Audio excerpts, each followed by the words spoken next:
Ehulli.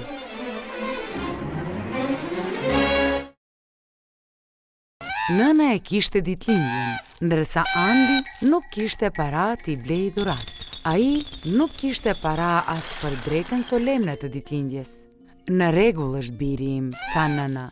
Ndonjëherë tjetër do të kemi argëtim ditëlindjeje, ndonjë ditë tjetër. Por Andi donte që nëna të ketë argëtim pikërisht atë ditë. Do të fitoj pak para që t'i blej dhuratë, vendosi Andi. Pasi shkoi në punë nëna, Andi doli jashtë. Të rriturit ecnin me hapa të mëdhenj rrugës duke u ngutur për punë.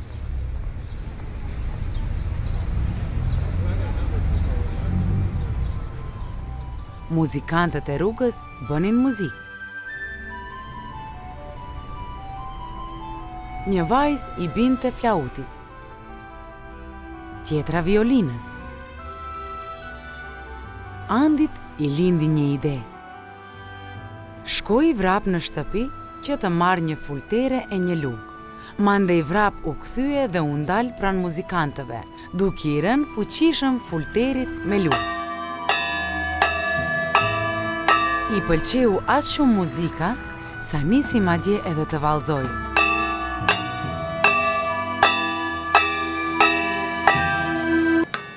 Ndalo, po na e prish muzikën, bërtiti violinistja.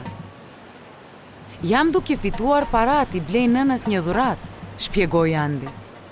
Ende je shumë i ri që të fitosh para, e qortoi flautistja. Shko dhe bjeri fulteres tënde diku tjetër. Andi u largua i dëshpruar duke shtrënguar fulterën në dorë. Shpejt pastaj e pa një vetur të parkuar në afërsi. I tëri ishte i stërpikur me balë. Andit i lindi një ide tjetër. Shkoi vrap në shtëpi, e mbushi fulterejn me ujë dhe mori një lecë të vjetër. Andi u kthye prapa dhe nisi ta laj veturën. Kur do të vi pronari do thotë, sa e pastër qenë ka bërë makina ime, sa të kam borxh djalosh?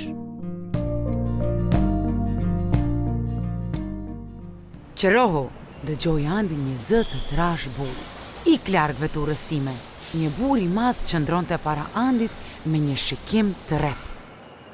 Andi u përpoq t'i thot, po fitoj para që t'i blej dhuratë ditëlindjeje, fito diku tjetër, e ndërpreu burri. Andi u tërhoq me njanë. Nga ana tjetër e rrugës e pa një polic që po e shkruante një gjobë. Andi t'i lindi një ide tjetër, u ndal afër policit dhe nisi ta tunte fulterejn me dorë. Ejani këtu, u thoshte vozicëve. Sillni këtu paratë tuaja. 3 vetura u ndalën dhe 3 vozitës të zemruar i bërtitën Andit. Çfarë bën këtu? Ik, largohu. Mund ta pësosh keq, polici e preku Andin në suk. Pse qëndron midis rrugë me këtë fultere në dorë? E pyeti. Nëna ka ditëlindje, sqaroi Andi. Ndërsa unë mundohem të fitoj pak para që t'i blej një dhuratë. Para? U habit polici. Nuk të duhen para, bir. Dhurata më e mirë është dashuria. Ajo është diçka që nuk mund të blihet me para.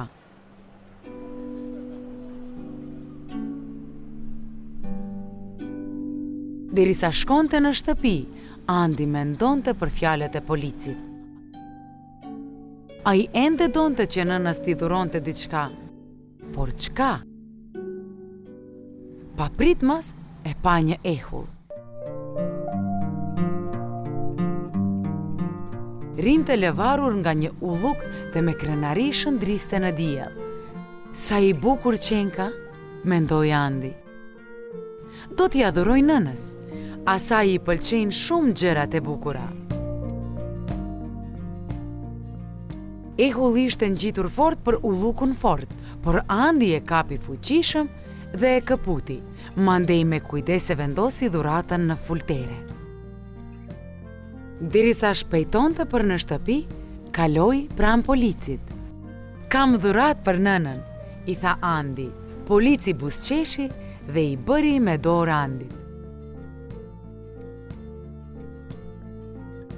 Kur Andi erdhi në shtëpi, e vendosi ehullin në frigorifer. Pas pak, edhe nëna u kthye në shtëpi. Shumë jam e lodhur, tha ajo me dënes. Hajde të darkojmë sa më shpejt dhe të bijem të flejmë. Pa fjalë Andi vendosi dyqerin në tryez, ndërsa në mes të tyre, në një pjatë të madhe vendosi ehullin. "Çka është kjo?" pyeti nëna. "Kjo është dhurata ime për ditëlindjen tënde, nën," u përgjigj me krenari Andi. Nëna me kujdes të veçantë e mori ehullin dhe e lëpiu. "Është i shishëm," buzëqeshi, mandej e theu ehullin në 2 copa. Njërën e vuri në pjatën e vet, ndërsa copën tjetër te pjata e Andit. Andi dhe nëna e hëngrën darkën së bashku dhe e lëpin nga ehullin. "Faleminderit shumë Andi," i tha nëna. "Kjo është dhurata më e bukur dhe më e shishme që dikur e kam pranuar për ditëlindje."